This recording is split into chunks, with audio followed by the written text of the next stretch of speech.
ওরে বাবা, চারজনে একসঙ্গে? হ্যাঁ স্যার, কালকে 4 জনেই রিচার্জ করলাম।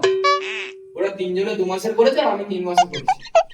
তা হ্যাঁ রে বাচ্চারা, আমার মাইনেটা কবে দিবি? তোরা ফোনের রিচার্জ ঢোকাতে তো? হ্যাঁ, মাইনেটা কবে দিবি তোরা? পড়াশোনা স্যার, একটা অঙ্ক পাচ্ছিল, করে দেবে? হ্যাঁ, কি অঙ্ক? একটা বাস যদি 80 কিমি বেগে যায় আর একটা লরি যদি 90 কিমি বেগে যায়, আচ্ছা, তাহলে একটা লোক 1 ঘন্টার মধ্যে কলকাতায় যেতে গেলে কি করবে? গান মারাবে। কই গো স্যার, করে দেবে তো? তো ওই অঙ্কটা চাইলে আমি করে দিতে পারি। তাহলে করছেন না কেন? করছি না, আমার মুড নেই আছে। তোরা অঙ্কটা 5 বার আগে চেষ্টা কর, আর আমি একটু বাইরে দিয়ে ঘুরে আসি। আচ্ছা স্যার। কি রে বলা, স্যার তো মানে অঙ্কটা ধরে দিয়ে চলে গেল। এবার মানে কি করে করবো? আরে চিন্তা করছিস